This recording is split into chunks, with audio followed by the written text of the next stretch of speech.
Vamos continuar nossa revisão falando ainda de derivativos. Veja esta questão, estilo CESP, certo e errado. Julgue os seguintes itens relacionados às operações com derivativos, certo ou errado. Primeiro, o prazo dos contratos a termo no mercado a termo da Bovespa não pode ser superior a 120 dias. Esse item está correto ou errado? O que você marca? Esse item está errado. Os prazos no mercado a termo da Bovespa podem ser superiores a 120 dias. Relembrando, no mercado a termo da Bovespa, segmento de ações, o prazo mínimo é 16 dias e o prazo máximo é 999. Os prazos mais comuns são múltiplos de 30, 60, 90, 120 e 180. Mas, pelo regulamento, é possível qualquer prazo entre 16 e 999 dias. Portanto, afirmar que não pode ser superior a 120 dias está errado. Diz o segundo item: mercado futuro e mercado a termo são mercados distintos. Acerca deste item, o que você conclui? Esse item está correto ou errado? Esse item está correto. Mercado futuro é uma coisa, mercado a termo é outra. Relembrando, no mercado a termo há o compromisso fechado de entrega de um determinado ativo num determinado prazo por um determinado preço, um determinado valor. Não há ajuste diário das posições e os dois ficam amarrados até a liquidação.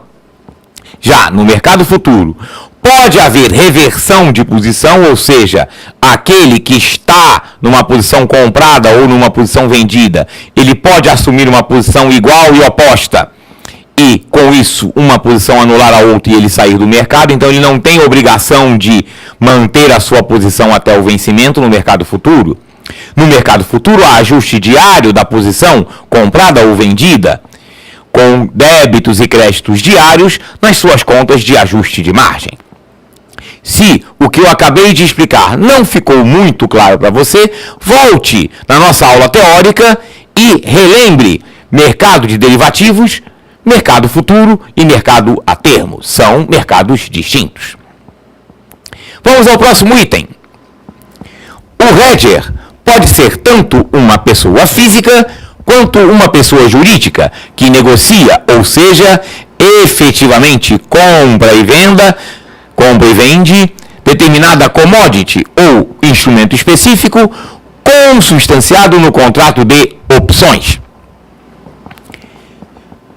O que você conclui acerca deste item? Esse item está correto ou errado? Esse item está errado. Vamos entender uma coisa. O hedger é aquele agente do mercado que busca proteção da sua posição. Ele quer minimizar ou evitar o risco de perda. Portanto, no mercado de opções, que é o que ao final o item está se referindo, o hedger assume uma posição titular. Vamos deixar claro uma coisa. Nem todo titular numa opção é um hedger, mas todo hedger numa opção assume uma posição titular. A posição lançadora só é assumida por especuladores, porque o lançador é que assume o maior risco. O lançador é que corre realmente risco de um prejuízo maior. Dependendo do tipo de posição lançadora, pode ser até um prejuízo potencial ilimitado, como nós vimos, por exemplo, no caso do lançador descoberto de uma opção de compra. Ora, se o hedger no mercado de opções ele assume uma posição titular, ele não necessariamente compra e vende, porque ele pode não exercer a sua posição caso o mercado à vista se torne mais interessante. Então, o hedger, no mercado de opções, ele assume uma posição titular, ele paga o prêmio, e aquele prêmio funciona como um seguro, passa a ser o limite da sua perda, se ele não exercer a opção. Perda no mercado de derivativos. Porque vamos ter claro também o seguinte: se o hedger de compra, por exemplo, não exerce a sua opção de comprar, porque o ativo no mercado à vista está mais barato, aí ele compra no mercado à vista, e posteriormente esse ativo se valoriza e ele vende com lucro, ele não teve prejuízo. Ele só adiou o lucro, mas protegeu-se contra uma eventual subida daquele ativo. Então ele pagou um seguro ao adquirir uma opção de compra. Então o hedger, no mercado de opções, ele paga o prêmio para se proteger. Para ele funciona efetivamente como um seguro contra perdas. Então não necessariamente ele compra ou vende aquela commodity ou aquele ativo. Então quando o item afirma que o hedger efetivamente compra e vende determinada commodity no instrumento do contrato de opções, está errado. Porque não necessariamente ele vai exercer a opção. Ele só vai exercer a opção se lhe for interessante, como nós vimos em nossas aulas teóricas. Vamos então para o próximo item. Diz o próximo item: o especulador no mercado de opções é aquele que pratica uma atividade perversa ou ilegal, sendo proibida essa prática no Brasil. Este item, você entende que está correto ou errado? Esse item está errado. Esse item expressa o senso comum. Esse item caiu em uma prova de banco público. Se a memória não me falha, foi uma prova para o Banco do Brasil, aplicada pela CESP. E esse item expressa o senso comum. As pessoas que não estudaram, que não analisaram o funcionamento do mercado de ações, do mercado de derivativos, do mercado de renda variável, realmente acham que especulação é uma coisa ruim, uma coisa perversa. Mas a gente que estudou sabe que não é. O especulador, ele é necessário no mercado de renda variável, e especialmente no mercado de derivativos. Porque no mercado de derivativos, o hedger traz lastro, porque é ele que busca negociar, adquirir a mercadoria, a commodity ou o ativo. O especulador, como nós vimos em nossa aula teórica, é aquele participante que compra o que não quer e vende o que não possui. Porque o objetivo dele é ganhar com as diferenças de cotação. Então ele assume o risco da volatilidade do mercado e traz dinheiro para o mercado, portanto ele traz liquidez, é ele que permite, por exemplo, que o hedger faça a sua proteção no momento em que todo o mercado está tendo o mesmo tipo de análise.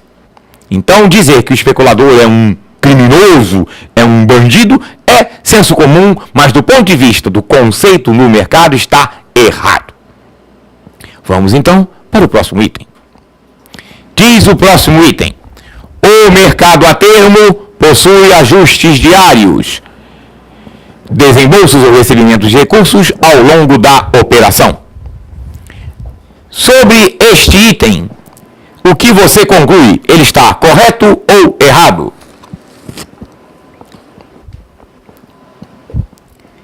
Esse item está errado.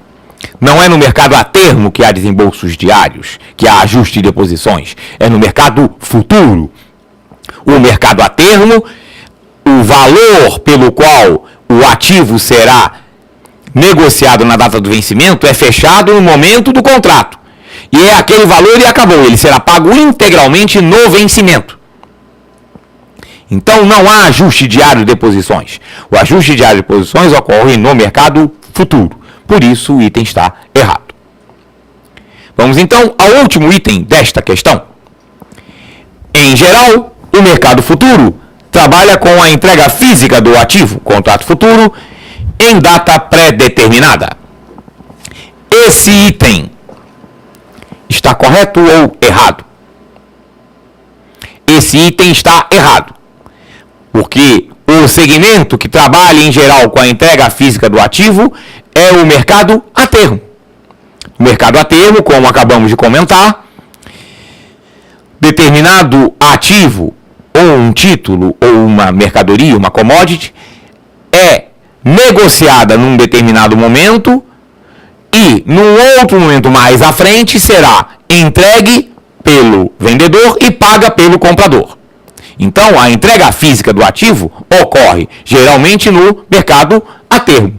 No mercado futuro, na maioria das situações, a liquidação não é no vencimento, é aquela liquidação anterior por reversão de posição. Até porque, no mercado futuro, admite-se negócios, contratos futuros, baseados em índices financeiros. Por exemplo, o contrato futuro de taxa de juros, contrato futuro de índice da bolsa. E você não entrega essa mercadoria, até porque ela não é uma mercadoria, é um índice, é uma commodity, entre aspas, abstrata. Então, é o acerto de posições que permite celebrar contratos futuros em torno de um índice. Na verdade, um contrato futuro em torno de um índice, o mercado futuro negociando índices, é praticamente uma bolsa de apostas. Os comprados acreditam que aquele índice irá subir. E os vendidos acreditam ou apostam ou querem se proteger pelo fato do índice, eles acreditarem que o índice irá cair. Então, no mercado futuro, não se trabalha normalmente com a entrega física da mercadoria. Não quer dizer que não possa haver. Há liquidação de contratos futuros baseados em commodities, em que se dá no vencimento e há a entrega da mercadoria. Tanto que a BMF tem um serviço que possibilita isso. Ela aluga estábulos para guardar, por exemplo, bois, quando é um contrato futuro de boi. Ela aluga silos, armazéns, para armazenar commodities agropecuárias, como por exemplo algodão, soja ou café, quando se trata de um contrato futuro que será liquidado no vencimento com a entrega física daquela mercadoria. Mas essa não é a regra geral. Via de regra, o mercado futuro, os contratos futuros são liquidados financeiramente por reversão de posição. Vamos então para a próxima questão, que é uma questão sobre opções de uma prova anterior do Banco do Brasil. Diz a questão: em relação às opções, é correto afirmar que, letra A, o lançador de uma call e o titular de uma put assumem os mesmos compromissos em relação às suas contrapartes. B, tanto opções europeias quanto opções americanas só podem ser exercidas em uma data pré-determinada. C, preço de exercício é o valor pago pelo comprador de uma opção de venda para obter o direito de comprar o ativo objeto da opção.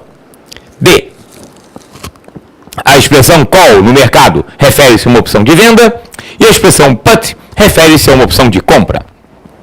E, prêmio é o valor recebido pelo vendedor da opção como contrapartida à sua exposição ao risco. Qual alternativa está correta? Qual opção você assinala? Resposta correta, letra E. Prêmio, efetivamente, é o valor recebido pelo vendedor da opção como contrapartida à sua exposição ao risco. O lançador, que é quem vende a opção, recebe o prêmio, que é o preço que o titular paga ao lançador para poder ter o direito que será exercido ou não posteriormente. Vamos ver por que as outras opções estão erradas. A letra A está errada porque titular não tem compromisso. Titular numa opção não tem obrigação, ele só tem direito. Quem tem obrigação é o lançador. Então dizer que o titular da put tem a mesma obrigação que o lançador da call está errado, porque o lançador da call tem obrigação de comprar e o titular da put tem direito de vender. A letra B diz que tanto opções europeias quanto opções americanas só podem ser exercidas em uma data determinada. Isso está errado, porque a opção europeia realmente só pode ser exercida no vencimento, mas a opção americana pode ser exercida a qualquer momento até o vencimento. A letra C está errada, porque isso não é definição de preço de exercício, é definição de prêmio.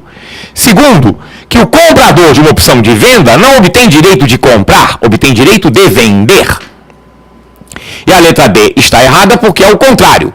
A expressão call se refere a uma opção de compra e a expressão put se refere a uma opção de venda.